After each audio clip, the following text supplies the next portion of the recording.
Chairman of the House Judiciary Committee that released those files, Ohio Congressman Jim Jordan, joins me. Good evening, sir. And do you have all the FBI files on this? Well, we hope, but we're going to continue to work with Director Patel and get every piece of information we can. God bless, Cash and of course, Pam Bondi, because they've been it's night and day difference between them and what we have with Merrick Garland and Christopher Wray. But I think the big takeaway here is how much broader and more expansive this was. It wasn't just that they took the phone of a sitting member of Congress when they took Scott Perry's phone. It wasn't just that they spied on 8 United States senators. Now we learn it's over 150 individuals, key people in the Trump administration, key people that they went after getting communications, phone records, bank records, all kinds of things they were going after. This is how expansive Arctic Frost started out and how it even expanded even more when Jack Smith was named special counsel and when he took over the investigation.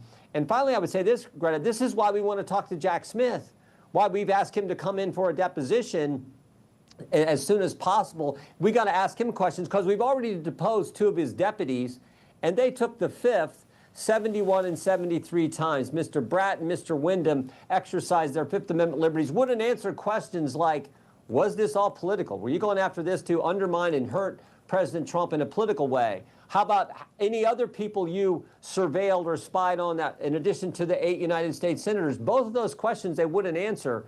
So we want to talk to Jack Smith, the guy who ran the investigation, find out what kind of answers he'll give us. When they went after all these records of these people, did they have a warrant? Did they get one from the grand jury or a signed warrant from a judge? Did they have a warrant, or were they just being cowboys and going through these people, these records of the targets? Again, questions we'll ask. I think they did have a warrant. I think they moved that way, but we want to figure all this out. We knew that Jack Smith had, put the gag order on President Trump. We knew he had raided Mar-a-Lago. We knew that one of Jack Smith's deputies confronted a lawyer for one of the defendants, and it looked like he offered him, he was kind of almost a bribe situation. He said, we thought you were interested in this judge position. We didn't know you were a Trump guy. Kind of hint, hint, wink, wink, when they talked to Stanley Woodward. So there's all this that went on, but the big takeaways for me are 8 United States senators, a sitting member of Congress they took the phone of, and 2 of his deputies who we've already deposed who wouldn't answer our questions. So that's why we want to talk to Jack Smith and get the answers to all this. When you look at the breadth of an investigation like this, with over 150, or even if you go to the lower number that you just listed, is that they didn't indict or charge any of these people. So you get sort of the idea that they were just looking for everything, every place. What could possibly be a legitimate reason if they didn't strike gold on anybody? Yeah, I think you're right.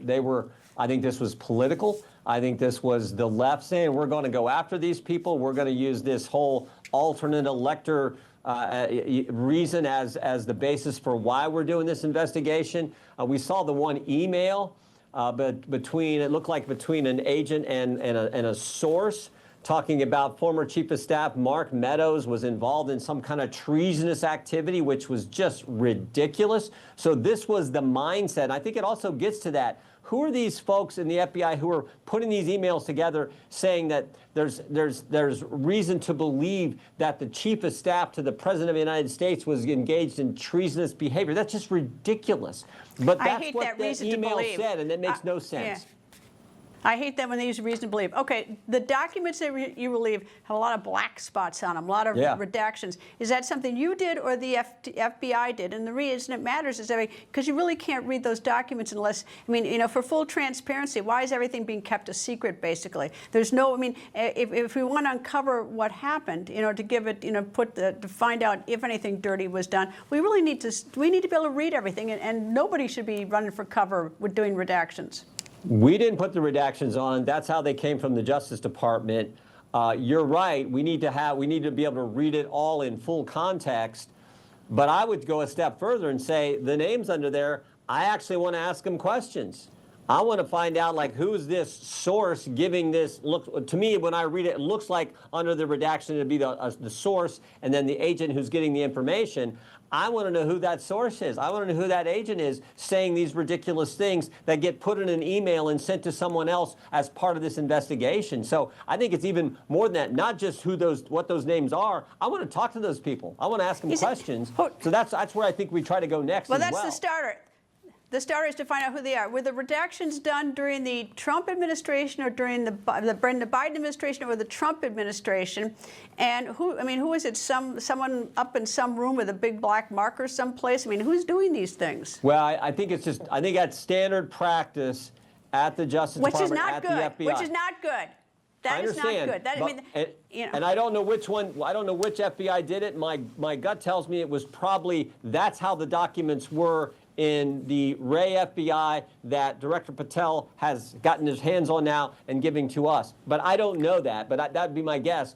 But my understanding is that's just standard names, phone numbers of agents, phone numbers of sources, names of sources. That's just standard how they do it. But we want to know now because we saw how broad and how expansive this is. We want to know who those people are so we can ask them questions. Well, if you're that involved in an investigation, especially a government person, you ought to have your name not blackened out so that we can see who it is, we can see who's doing what. I get it if it's a confidential source, it's going to get shot on the street or something if we reveal it. Right. But the fact that I'm always told that's the way it's done. Well, that's never satisfied me because that usually means it's sort of like why things are classified in this town because that's the way it's done. But that's where the lack of transparency, and we could get to the end of this very quickly if we could read everything and see it. And even if they turned it over to you unredacted, it would be good. I mean, I realize maybe you won't turn it to the public, but I don't know how you do an investigation when you can't get all the material.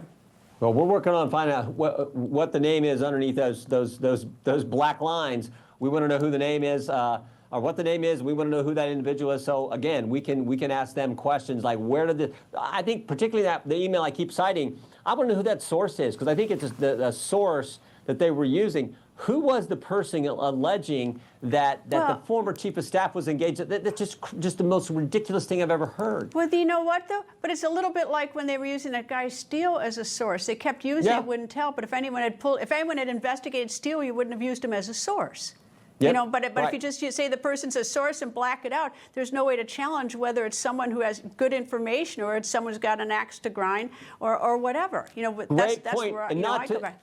And not to mention the subsources that Steele was using, who just further complicates it, means there's more lies in that ridiculous dossier that they relied on to get warrants to go spy on a presidential campaign. No, great point.